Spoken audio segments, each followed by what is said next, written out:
Campagna, Juan Williams, Dana Perino, and Greg Gutfeld. It's 5 o'clock in New York City, and this is The Five.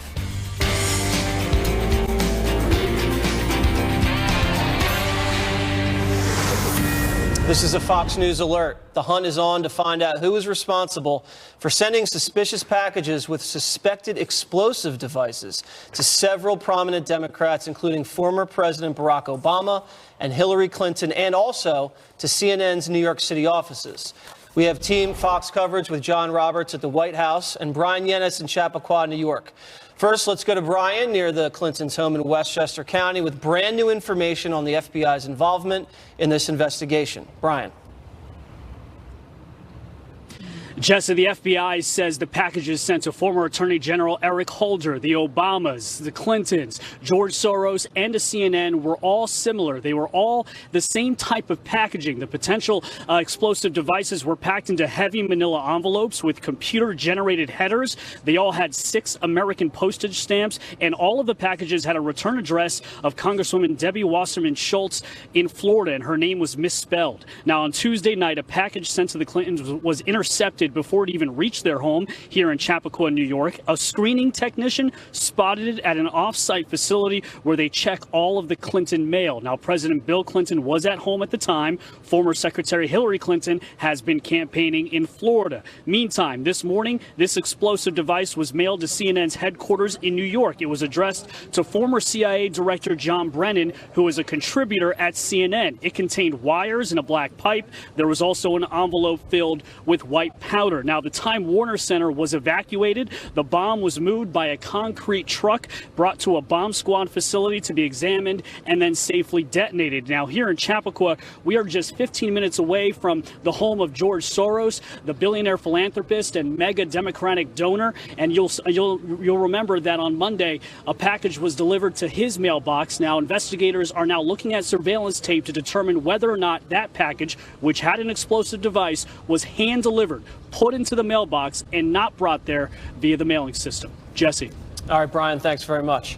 Let's now bring in John Roberts with the latest reaction from the White House. John. And the president saying earlier today in an Eastern event that he is angry, upset, and not satisfied at all with what has been going on here. The president also promising to bring the full weight of the federal government onto the investigation to get to the bottom of it and try to quickly find out who was responsible. When you tick off the list of names of people who got these devices, Hillary Clinton, Barack Obama, John Brennan, Eric Holder, Maxine Waters, George Soros, they count among the president's fiercest either political rivals or critics. So this afternoon, when the president was talking about this, he was very careful to stay away from politics. Listen here. In these times, we have to unify. We have to come together and send one very clear, strong, unmistakable message that acts or threats of political violence of any kind have no place in the United States of America. The president made those remarks at an event in the East Room this afternoon to talk about progress being made in the war against opioid addiction. That is a particularly favorite issue of Melania Trump, the First Lady. It's part of her Be Best campaign. And to the surprise of a lot of people, she was introducing her husband this afternoon, and she weighed in on these mailings. Listen here. We cannot tolerate those cowardly attacks, and I strongly condemn all who choose violence. The president will be leaving the White House very shortly, headed for a campaign rally in Mosinee, Wisconsin. It's just south of Wausau. The president urging unity against political violence in that same East Room event earlier today. However, when he gets on the campaign trail tonight, he's going to be in a highly competitive state, one where the Republican Governor Scott Walker is in some difficulty. So I think any sense of political comity when it comes to actually defending these races may go out the window. But maybe there's a difference, Jesse, and I don't know, between, the harsh rhetoric that can lead to political violence and the rhetoric to try to win the seat. Yeah, just not sure how you draw that line. Tightrope he's got to walk tonight. John, thank you very much. And we just want to let the viewers know Brennan works for MSNBC, NBC News, not CNN. All right, Dana, really sad day for the country. And saw the president looking very sad and somber at the White House. And now he's got a big rally tonight to turn out the base for the midterms. Just really tough situation for the country and for the president and both political parties. I don't know if I thought I saw sad. I saw conviction. And one of the things he said is my number one responsibility and priority is the safety of the American people. Right. Whether you're Republican or Democrat, that's his number one priority. I also think that he was like, well, this is a big deal. And he had just had a briefing from the U.S. Secret Service, Department of Justice, FBI, and the Department of Homeland Security. They are all coordinating with the Alcohol, Tobacco, and Firearms, and also the NYPD, Washington, D.C. This is something that they train for.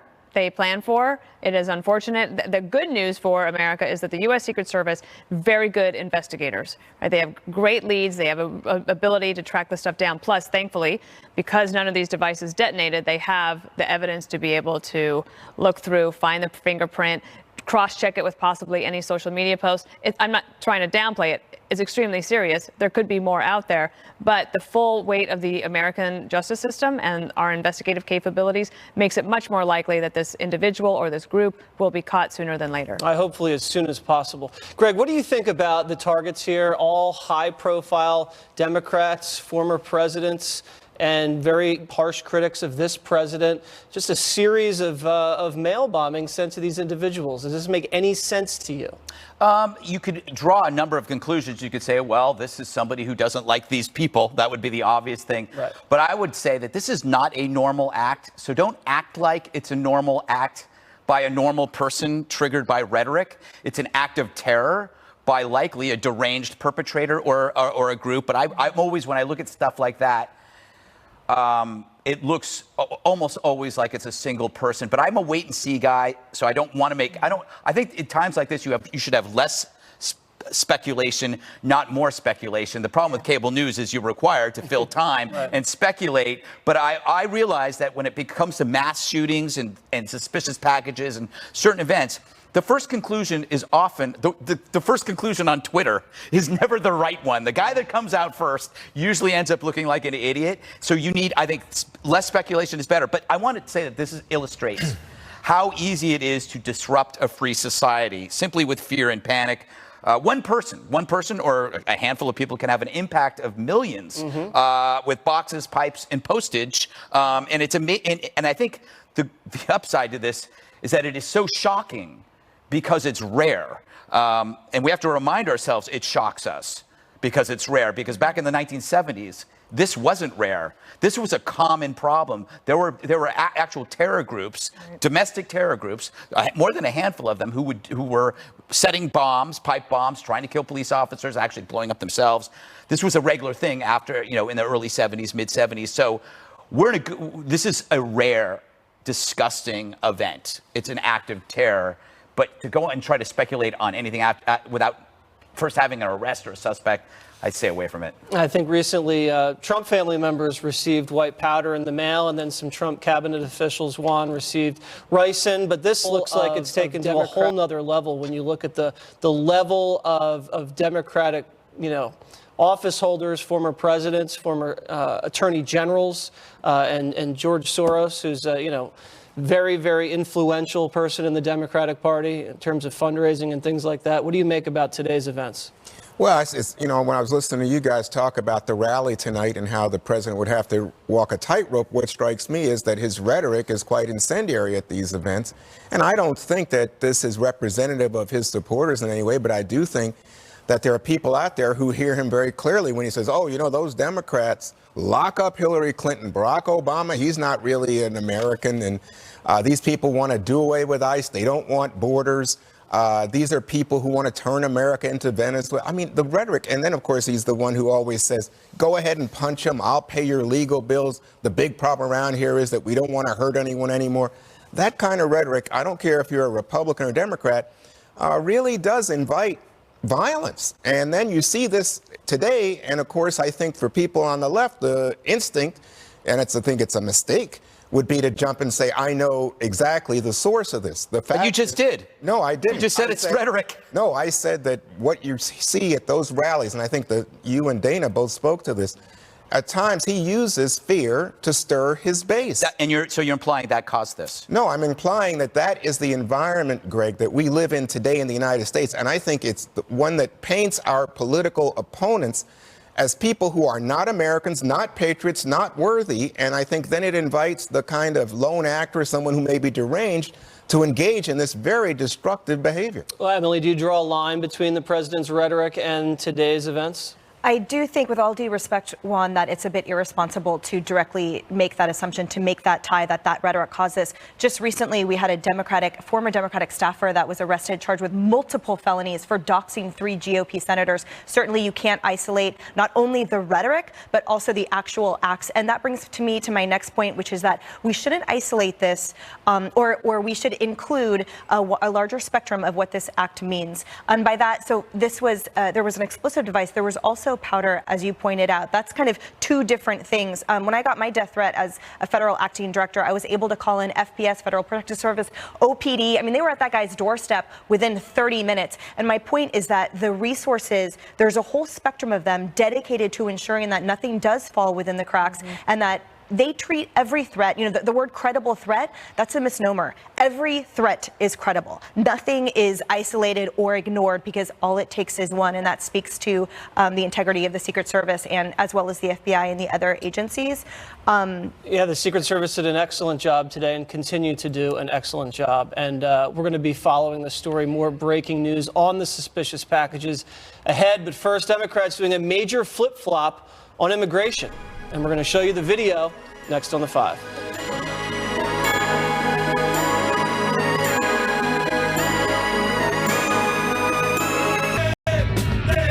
Okay, 85, but it'll change your life.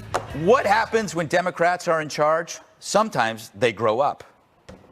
Illegal aliens should not be treated the same as people who entered the U.S. legally. I voted numerous times when I was a senator to spend money to build a barrier to try to prevent illegal immigrants from coming in. We simply cannot allow people to pour into the United States undetected, undocumented, unchecked. Wow, who are these bigots and why are they so mean to illegal immigrants? Actually, they were just being adults because they were in charge once. Now no longer in power, they depend on the Republicans to play grown-up, and they could be the kids, as thousands of migrants come our way. Fact is, the Democrats need Republicans to be the bad guys, i.e. the adults. So the Democrats can hold dumb stances they don't even like. We've been watching the Dems offer emotionally lopsided views of the caravan. Then they smear you and me for bringing up any consequences. But imagine if there were no border constraints to stop the caravan. Imagine if we just hummed John Lennon songs as we waved everyone through. Of course, you'd only launch a dozen new caravans, each filled with knowns and unknowns. It's obvious. Oh, wait, that's already happening. That's a consequence. So why aren't the Democrats worried? Because they know the Republicans and the U.S. Border Patrol will end up being the bad guys. We always are, and bail them out. It's perfect for Democrats, because really it's all about looking good by feeling really bad about telling the migrants they can't stay. It's all theater, and in this theater, the evil characters are anyone who thinks critically, and the hero, the progressive who pushes emotion without consequence. And he wins because he can fake empathy, still have a border, and an orange villain to blame it on. It's great being a kid. You can demand the dumbest things and secretly hope your parents aren't listening.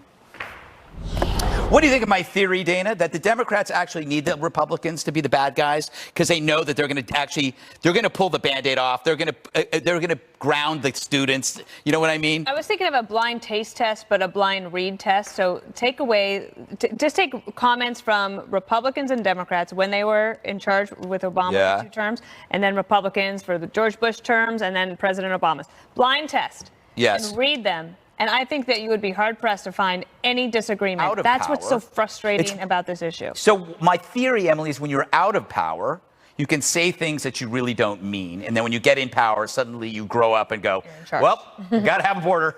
Yeah, absolutely. And just to build on something that you said in your opening, I think that the left has framed this, the coverage and the conversation, as either it's emotional and moral, or you're totally devoid of compassion. Yeah. And you can't have both. And the irony to me is the fact that all or nothing approach does a disservice in that compassion arena to all of the people, the migrants included, in all of those Central American and some Southern American countries that are affected in that multitude of areas, economically and politically and criminally and diplomatically. There's so many other issues that I would think it would be the greater humanitarian and compassionate position to be honest and complex about that coverage and conversation. Yeah, Jesse, I think there's a lot of dishonesty here in pushing an event that has no positive outcome for the people involved. Like, sooner or later, they're going to hit something that isn't going to let them in, and everybody else can just walk away and do another story. This story may be over in a couple of days,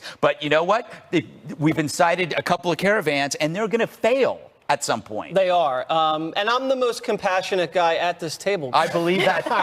You are at least in the top 5. Yet, I'm always portrayed as mean-spirited just because I want to maintain the territorial integrity and sovereignty of the United States, the country that I love. I treat this country like a house.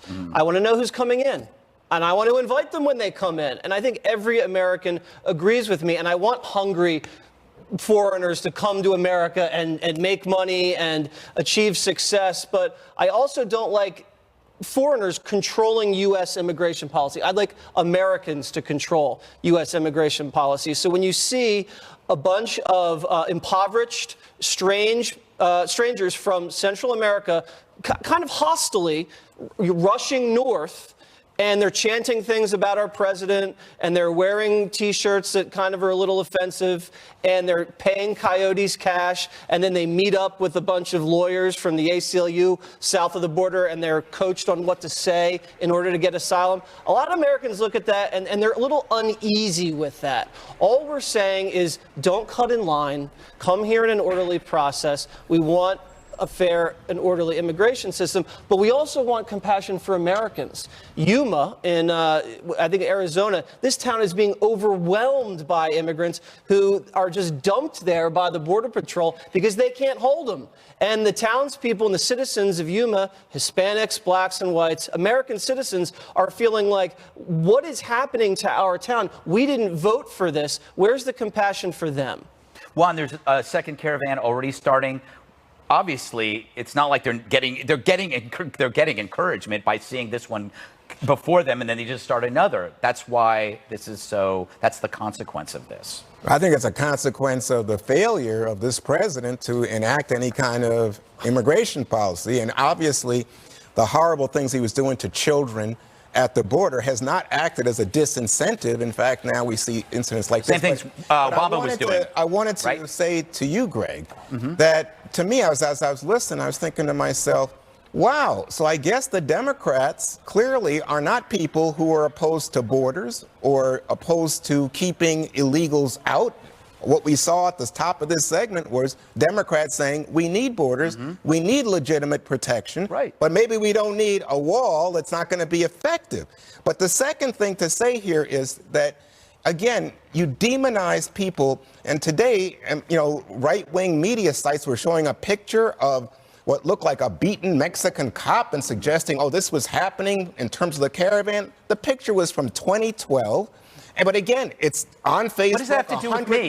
What does that have to do? I didn't demonize anybody, Juan. Because what happens is, rather than saying we have a humanitarian crisis now, and that we need to help these people, and we need to figure out a way to deal with this problem so that it doesn't persist, so that we don't get new lines forming, instead the emphasis is on, the Democrats are the bad ones.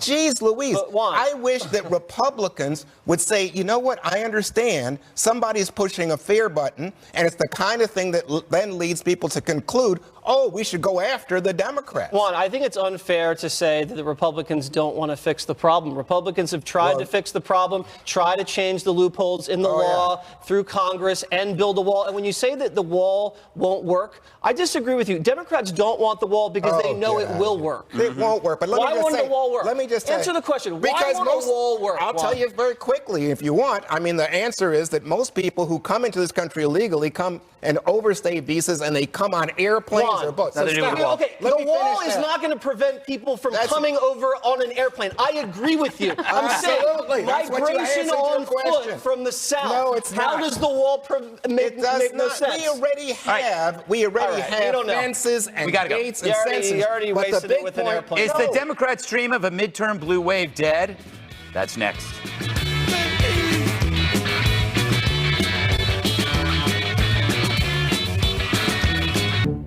It's easy to... With just 13 days to go until the midterms, new signs indicate the so-called blue wave could come crashing down.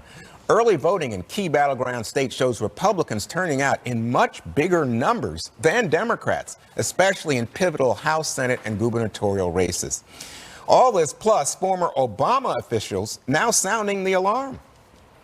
How many times are we going to do this? All right? It doesn't matter what the early votes look like. It doesn't matter what the polls look like. We can lose everything. We lost everything 2 years ago. We can lose everything again. Oh, my God.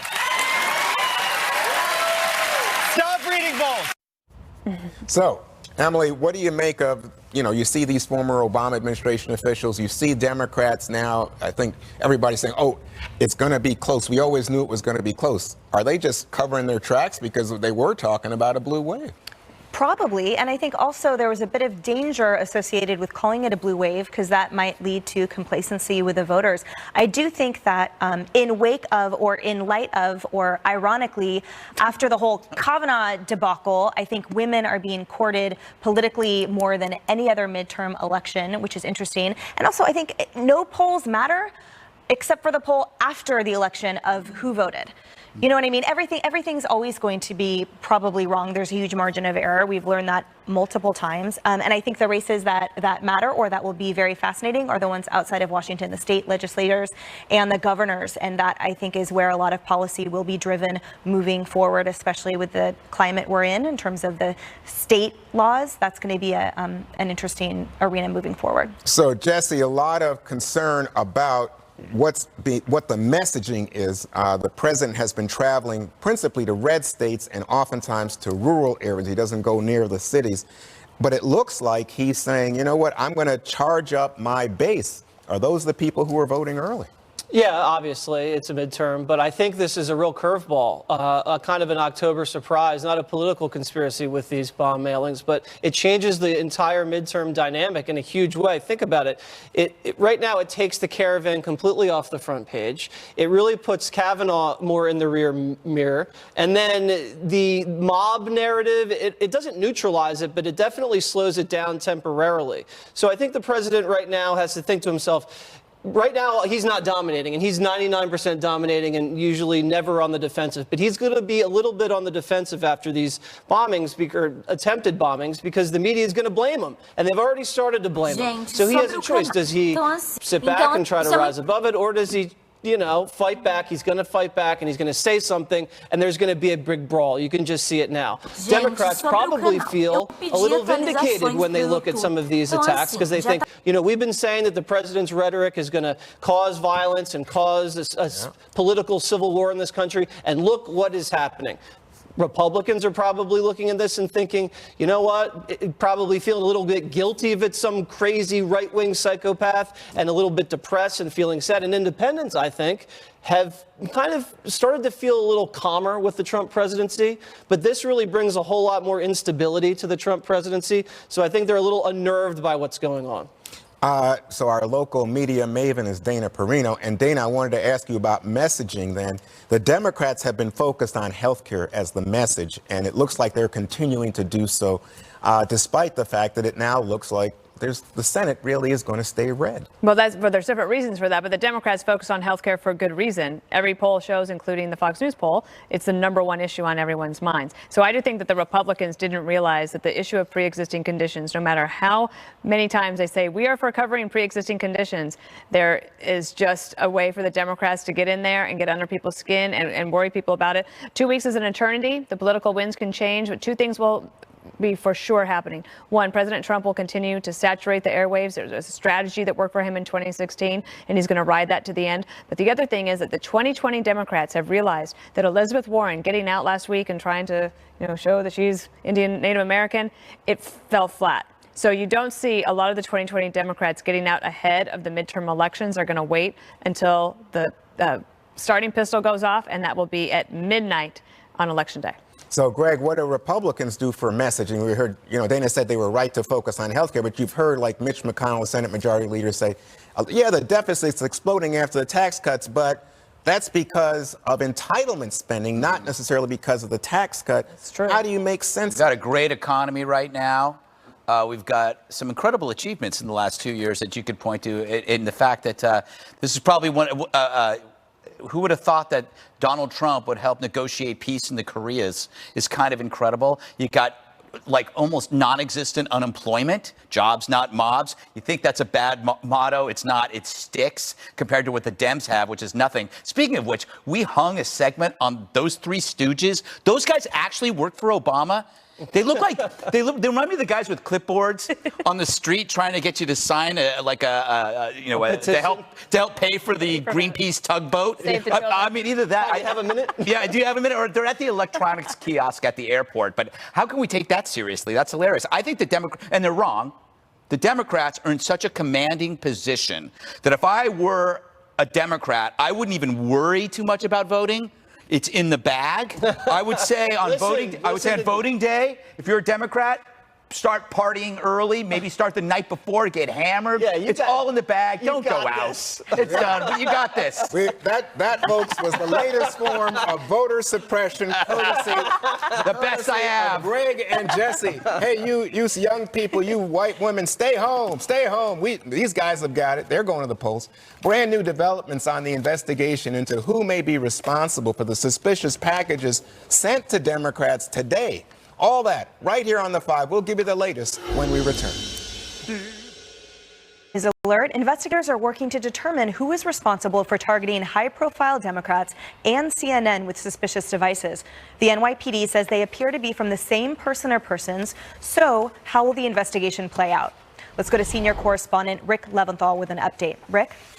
Well, Emily, whoever made these devices only had to make one very small mistake to get caught. It could be a partial fingerprint or a tiny speck of DNA or fibers or traceable components. And while the NYPD and local police may have been first to respond to these incidents, the FBI will take the lead. Its primary focus is preventing and investigating terror attacks.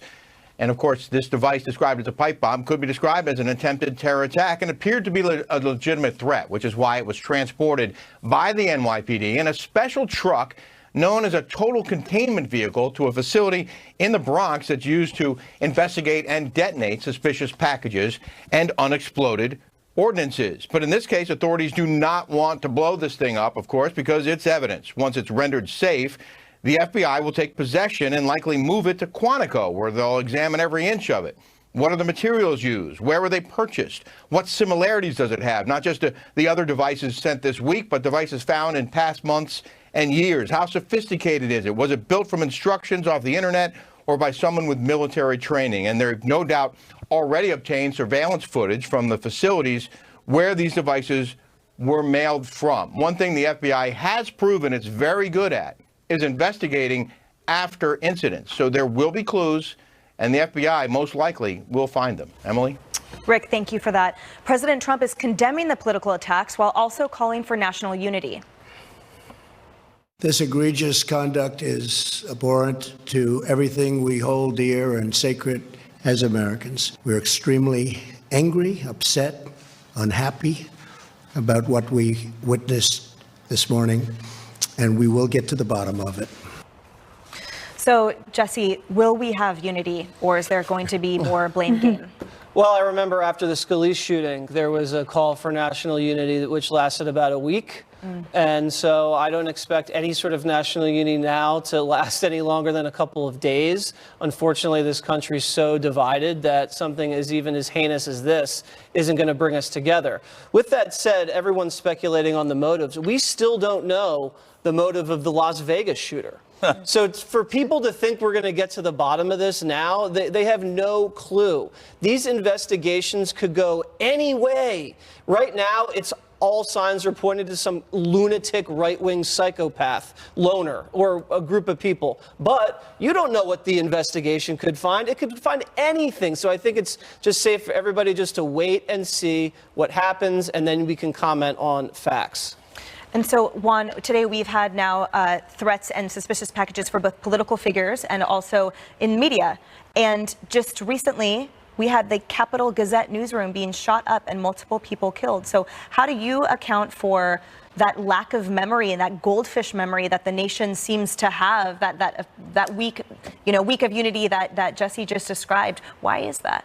Well, I think that, it's pretty obvious we have a president who likes to divide people. But to me, the sad part is if you think back to something like 9/11 and all the flags we saw in every neighborhood, every part of America, those moments of cohesiveness are easily dissolved when you have people who decide, you know what, it's easy enough to tell lies. Let the people try to catch up with it later. The press is the enemy. You mentioned the shooting at the Capital Gazette in Annapolis, but there's also, I mean, the constant kind of language that we hear at the rally. So to me, this is very disturbing. And again, I'm with Jesse on this one. I don't think we know what's behind it or who's behind it. But I can say, I live in America today, that we are not only divided, we are being intentionally divided. We talk about the Russians going at the various fissures in American society, whether it be race or income or party. And this is where we are. And I think President Trump thinks pushing that fear button, telling lies about the caravan, oh, it's just fine, just a political tactic in a midterm campaign. Well, no, it hurts. Dana, with your experience. Well, I just want to jump in here. Okay, we should not blame people for violence if they're not responsible for it. Thank you. And the Capital Gazette, let's just remember, let's go back. This was a person who had sent letters to the editor and was known to the Capital Gazette. And that whole controversy, that was not about political speech. It was about how this deranged person had a gun and how he was able to get in there. That was what that was about. There was a tangential relationship to say, well, we shouldn't say the press is the enemy of the people. Absolutely agree. But if we blame people that are speaking, like we're under one, last night, your one more thing was about the importance of the First Amendment and freedom of speech. Speech is not violence. Speech is not action. Speech is speech. And we have to keep that in mind. That's what keeps our, that was the First Amendment for a reason. Like, let's not take the Capital Gazette example and say that this is the same thing. No, well, I didn't say that. Emily brought it up, and I think it's legitimate, by the way. But let me just say, when you have a president who says, I really love body slamming this candidate who body slammed a reporter. I get it. No one is, again, he didn't slam the reporter. No, he celebrated the guy who did. Again, it's a joke. Well, it's a joke. Everything's you a can't joke. Tell you are incapable of telling the difference between something serious and a joke. And by the way, if you want to sit here and blame him for the rhetoric, it goes both ways, sir. Oh, here if you we want, go. Here you go. What about it? That's what you do. Let me finish. You had your soliloquy.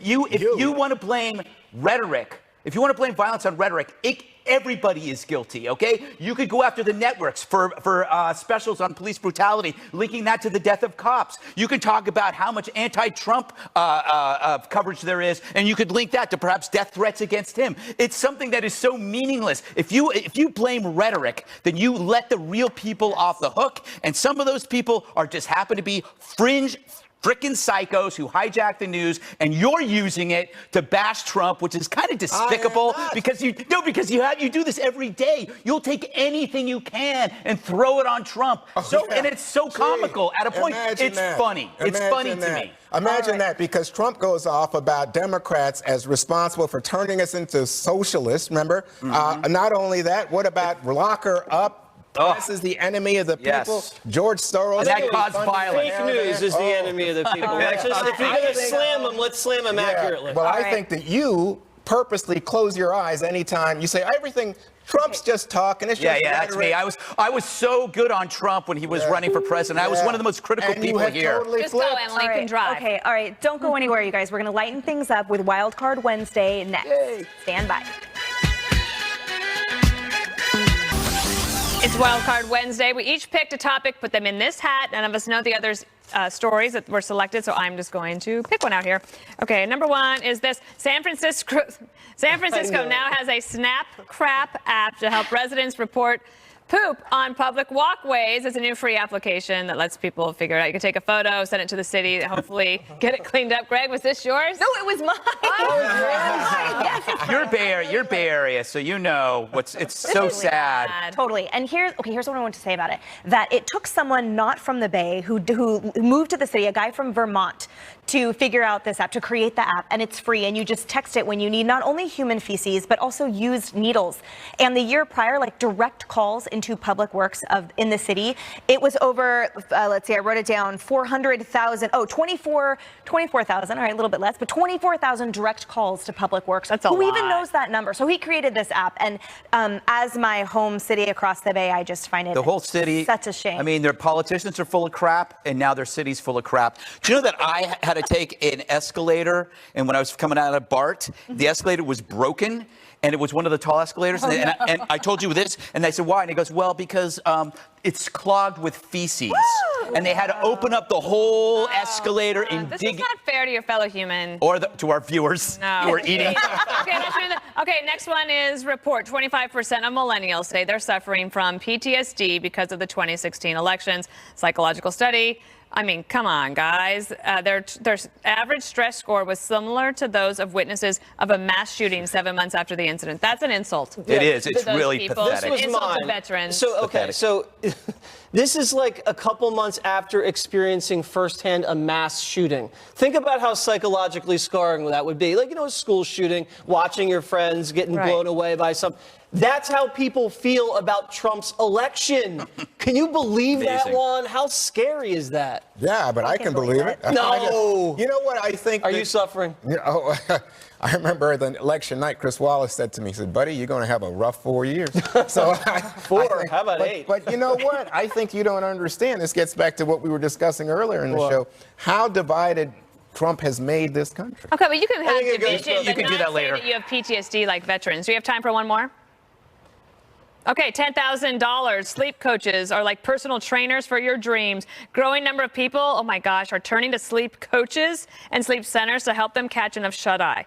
It can cost up to $10,000 for an individual day-long session. Wait, they teach you how to sleep better? Yeah, This is yours. Yeah, this was mine because my sleep coach is ZQL, and probably the best damn coach I've ever met in my life. Cheaper than $1,000. Exactly, it's like $7 a bottle. He's getting You know one that little- America is doing pretty well if you can spend $10,000. Well, some people, if you're buying a sleep coach, you disgust But me. I think you're right. I think, what did you say, NyQuil? ZQL. ZQL is NyQuil without the what about Budweiser? That's No, 'cause you got to get up and My pee. life sleeping wise is it was a weighted blanket.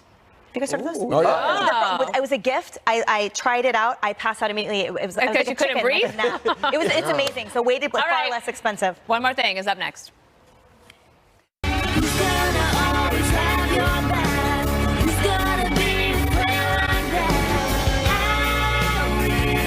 Computer. It's Wildcard Wednesday. We each picked a topic, put them in this hat. None of us know the others' stories that were selected, so I'm just going to pick one out here. Okay, number one is this. San Francisco now has a Snap Crap app to help residents report poop on public walkways. It's a new free application that lets people figure it out. You can take a photo, send it to the city, hopefully get it cleaned up. Greg, was this yours? No, it was mine. You're Bay Area, so you know it's so sad. Totally. And here's what I want to say about it. That it took someone not from the Bay who moved to the city, a guy from Vermont, to figure out this app, to create the app, and it's free, and you just text it when you need not only human feces, but also used needles. And the year prior, like direct calls into public works in the city, it was over, let's see, I wrote it down, 24,000, all right, a little bit less, but 24,000 direct calls to public works. That's a Who lot. even knows that number? So he created this app, and as my home city across the Bay, I just find it The whole city. such a shame. I mean, their politicians are full of crap, and now their city's full of crap. Do you know that I had to take an escalator, and when I was coming out of BART, the escalator was broken, and it was one of the tall escalators. And I told you this, and I said, why? And he goes, well, because it's clogged with feces. And they had to open up the whole escalator and This dig. is not fair to your fellow human. Or to our viewers who are eating. Okay, next one is report. 25% of millennials say they're suffering from PTSD because of the 2016 elections. Psychological study. I mean, come on, guys. Their average stress score was similar to those of witnesses of a mass shooting 7 months after the incident. That's an insult. It is. to It's those really people. pathetic. This was Insult to mine. veterans. So, okay, so this is like a couple months after experiencing firsthand a mass shooting. Think about how psychologically scarring that would be. Like, a school shooting, watching your friends getting blown away by some. That's how people feel about Trump's election. Can you believe that one? How scary is that? Yeah, but I can believe it. No. You know what I think? Are you suffering? I remember the election night, Chris Wallace said to me, he said, buddy, you're going to have a rough 4 years. So How about 8? But you know what? I think you don't understand. This gets back to what we were discussing earlier in the show. How divided Trump has made this country. Okay, but you can have think it goes division. both. but You can do not that later. say that you have PTSD like veterans. Do you have time for one more? Okay, $10,000. Sleep coaches are like personal trainers for your dreams. Growing number of people, oh my gosh, are turning to sleep coaches and sleep centers to help them catch enough shut-eye. It can cost up to $10,000 for an individual day-long session. Wait, they teach you how to sleep better? Yeah, This is yours. Yeah, this was mine because my sleep coach is ZQuil, and probably the best damn coach I've ever met in my life. Cheaper than $1,000. Exactly, it's like $7 a bottle. He's getting You know one that little- America is doing pretty well if you can spend $10,000. Well, some people, if you're buying a sleep coach, you disgust But me. I think you're right. I think, what did you say, NyQuil? ZQuil. ZQuil is NyQuil without But the what about Budweiser? Yeah, that's No, you got to get up and My pee. life sleeping wise is it was a weighted blanket. Have you guys heard of those? Oh, yeah. It was a gift. I tried it out. I passed out immediately. It was, I was Because like you a couldn't chicken, like a nap. It's amazing. So weighted, but All far right. less expensive. One more thing is up next.